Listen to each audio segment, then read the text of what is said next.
Good morning, dear students. In the chapter Acids, Bases and Salts, in the previous class, we have studied that do acids produces ions only in aqueous solution. So we have gone through the activity and understood that acids produces their ions or shows acidic nature only in aqueous solution. In dry conditions, acids do not show its acidic effect or acidic nature. In today's class, we are going to study about dilution of acids and bases and to find out the strength of acids and bases. So we are going to study two topics in this class. The first one is what is a dilution of acids and bases? What is dilution of acids and bases? Now let's look at the topic dilution of acids and bases.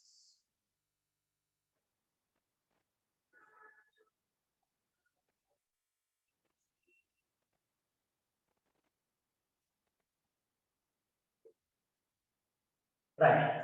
Now, in the previous classes, we have studied about the concentrated and dilute acids.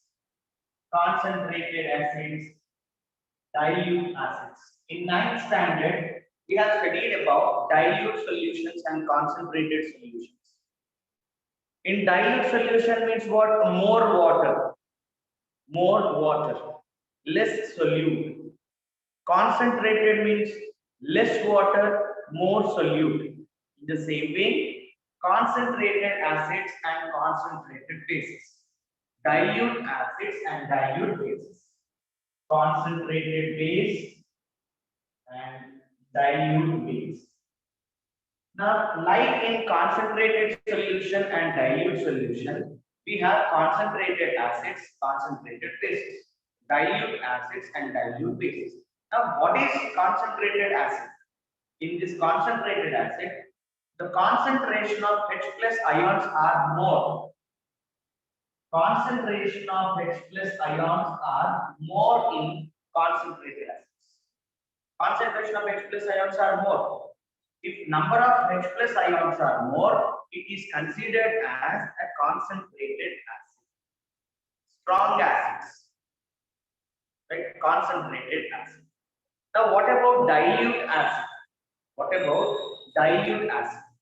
Number of or the concentration of H plus ions are less.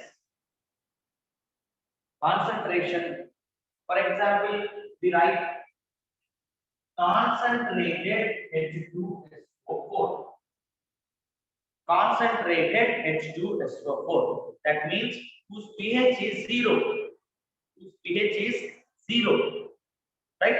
Concentrated H2SO4. Whose pH remains 0. Now, what is dilute HCl?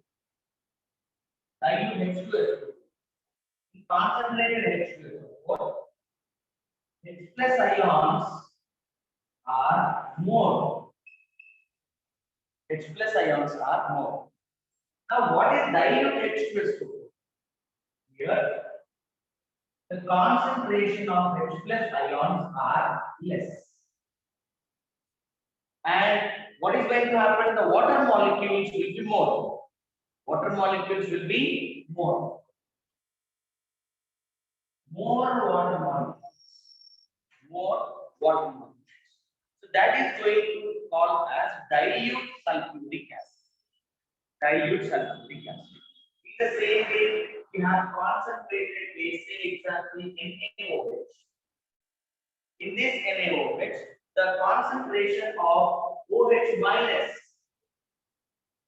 ions are more. OH minus ions are more. Whereas in dilute NaOH, the OH minus ions are less and water molecules are more. This is called as dilute base or dilute acid. What is dilution? What is dilution? Decreasing the concentration of H plus ions or OH minus ions is called dilution. I repeat the definition once. What is dilution of acids and bases? What is dilution of acids and bases? Decreasing in the concentration. Decrease in the concentration of H plus ions or OH minus ions is called what? Dilution. Now, how this dilution takes place? By adding water. By adding water. Now, here is a caution. Here is a caution. So, before we go to the caution, let us go to the definition of dilution. Let us go to the definition of dilution.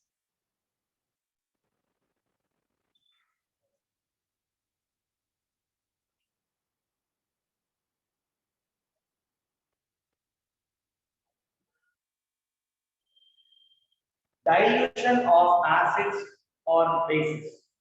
Now, what is dilution of acids or bases? Addition of acids or bases to water. Addition of acids or bases to water to decrease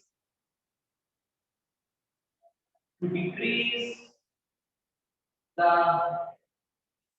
concentration of H plus ions or OH minus ions.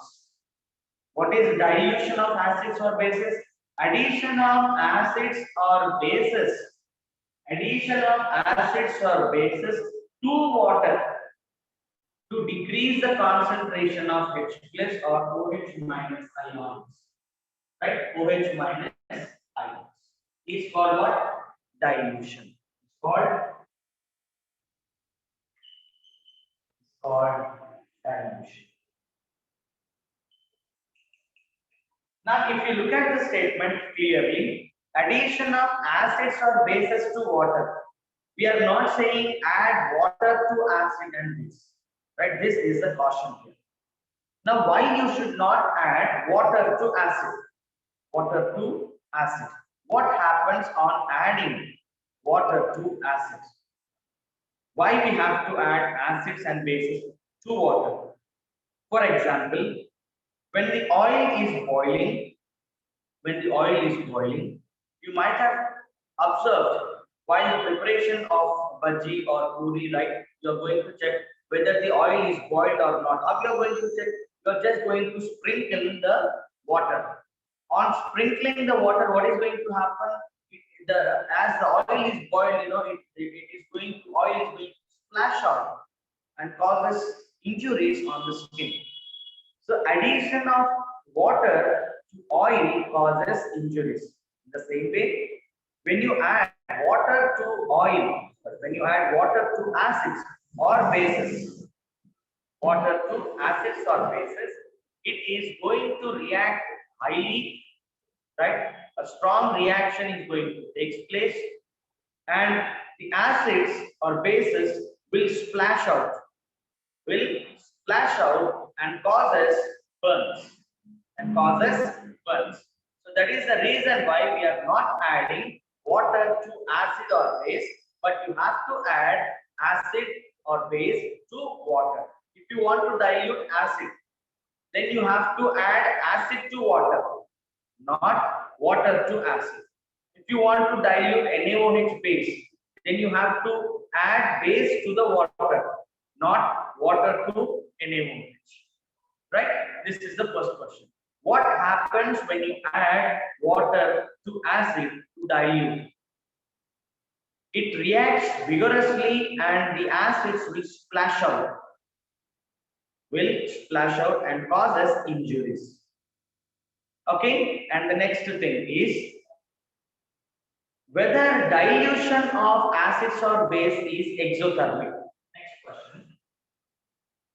Okay, we can add one more point here, that is on adding water to acid or acid or base, it reacts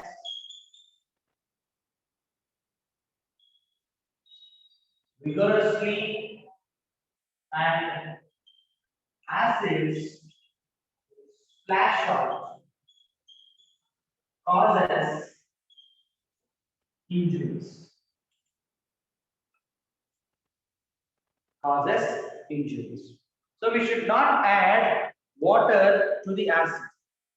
Why we have to add acids to water? Because water reacts vigorously with acid and causes injuries. Now, next one. Next one. Addition of acids or bases to water is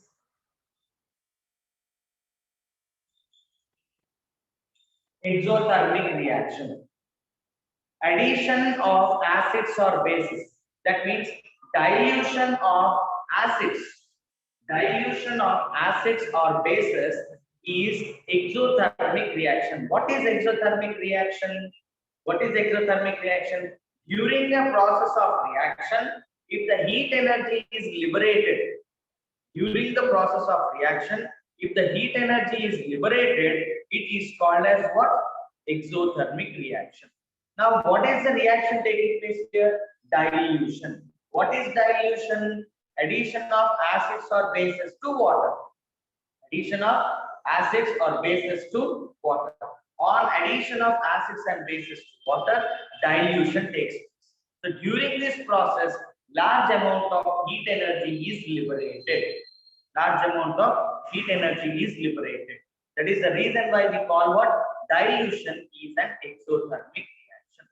So because of that, if you add water to acid, as it is exothermic reaction, it reacts more vigorously and causes severe injuries. That's the reason why we need to add acid or base to water in order to dilute. Okay, and how you are going to know that is an exothermic reaction? For example, I take the test tube. In this, I have the water. Now, when I add acid or base to this test tube, which is containing water, when I touch the bottom of the test tube, I feel warmness.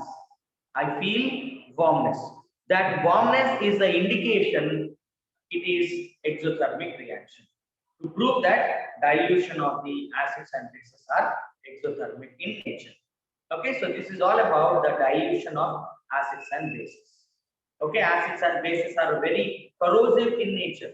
They are very harmful to the skin.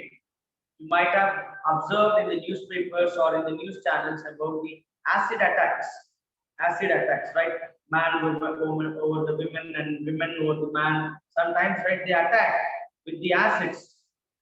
So what is going to happen when anybody when you throw an acid, what is going to happen? It burns away all the skin muscles. So you should be very careful while you are handling these acids and bases. As they are very concentrated, it damages our skin. Sometimes it leads to the death also. So dilution, while you are diluting the acids and bases, you have to be very careful. As it is exothermic reaction, you should add acid or base to the water, not water or acid. Water addition to the acid or base. Okay, so this is all about the dilution of acids and bases. Yes, dear students. So till now we have studied what is dilution of acids and bases. In dilution of acids and bases, we are going to add acids or bases to water,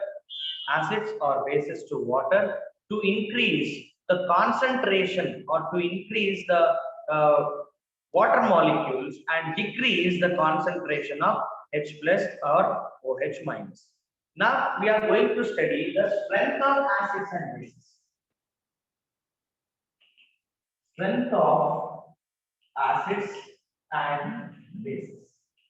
Look at the difference between the dilution and strength.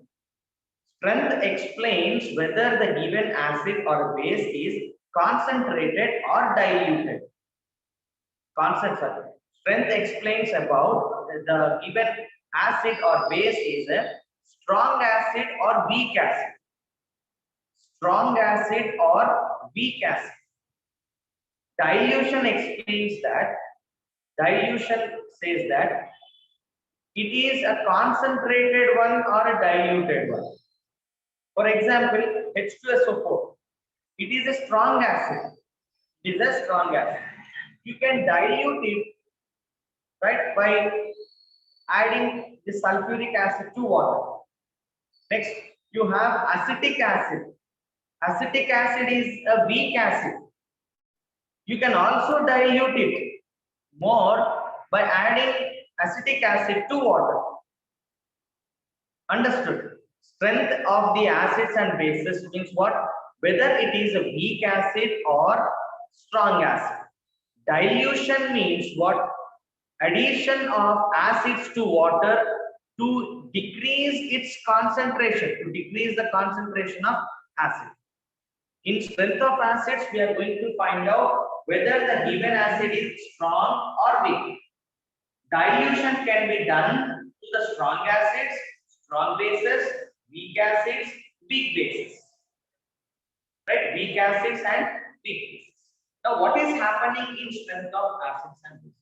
How to find out a given acid or a base is a strong or a weak?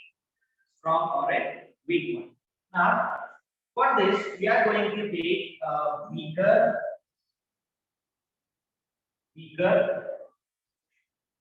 Take the graphite rods. Okay, beaker. Graphite rods. Graphite rods and the connecting wires to the AC plug.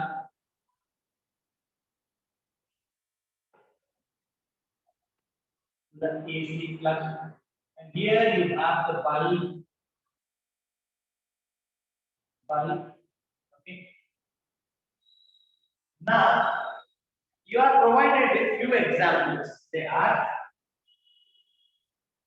H2SO4, NaOH, CH3COOH, NH4OH. You are provided with 4 examples here.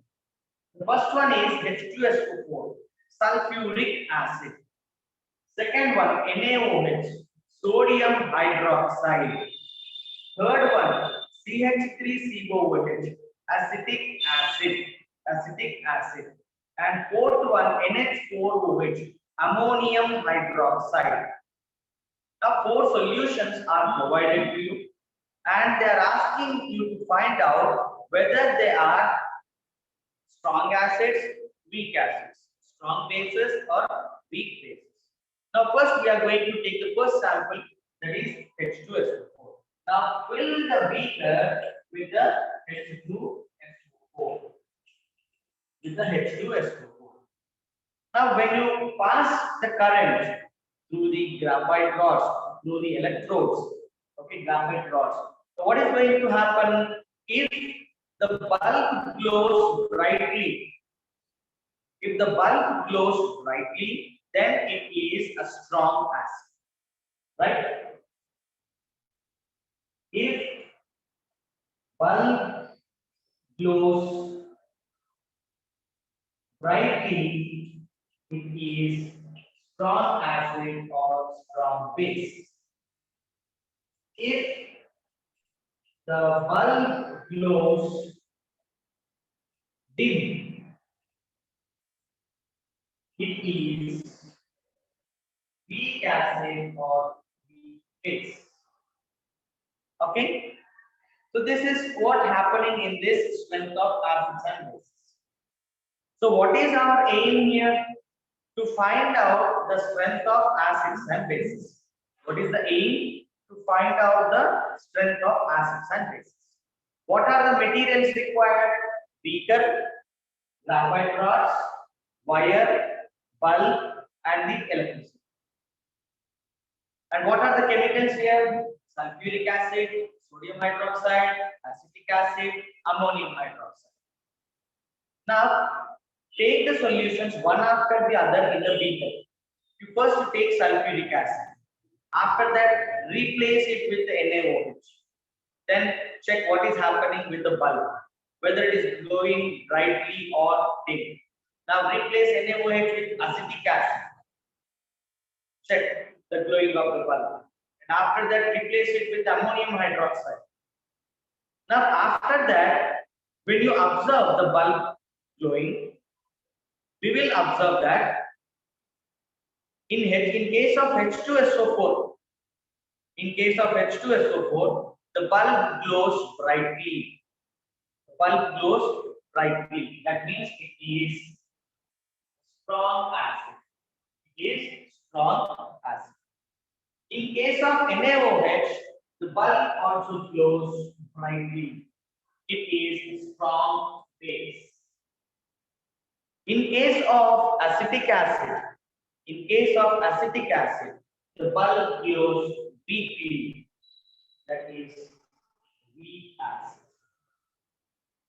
In case of NH4OH, the bulb glows very dim. That indicates it is weak base. Right? So why the bulb glows brightly in case of H2SO4? Why not in case of acetic acid? Why the bulb glows brightly in case of NaOH? Why not in case of NH4OH? Right? We are saying that if the bulb glows brightly, it is strong acid or strong base. If the bulb glows dim, it is weak acid or weak base. Then why the variation in the glowing of the bulb? Though we have taken acids and bases, all of them are acids and bases. But why the difference? The reason is dissociation of H plus and OH minus ions. That means when H2SO4 dissociates, it splits into ions. That is formation of H plus ions. This formation of H plus ions are more in sulfuric acid. That is the reason why bulb glows brightly. Right? We say that the bulb is glowing brightly, so it is strong acid or strong base. If the bulb is glowing dim, we say that it is a weak acid or a weak base. But why the bulb is glowing brightly? The reason is when acid undergoes dissociation, it gives more number of H plus ions. Okay, the concentration of H plus ions are more in sulfuric acid. So that is the reason why they give you the bright glowing bulb. Then what about NaOH? It forms Na plus OH minus.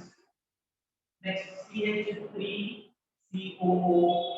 It also splits to give CH3 COO minus. Next, NH4OH splits to give NH4 plus OH minus. So this is what happening when you pass the electricity. Splitting of acids and bases to form their H plus ions and OH minus ions. In case of sulfuric acid and NaOH, they give a more number of H plus ions and OH minus ions. More number of H plus ions and OH minus ions. So that is the reason why bulb is glowing in case of sulfuric acid and sodium hydroxide, which are called as strong acids and strong bases. Coming to acetic acid and ammonium hydroxide, the concentration or the number of H plus ions and OH minus ions are less. When electricity is passed through these liquids, it is going to split to give H plus and OH minus ions. So the formation of H plus and OH minus ions are less. That is the reason why bulb glows very dim. So this is how we are going to find out the strength of acids and bases, right? Strength of the acids and bases.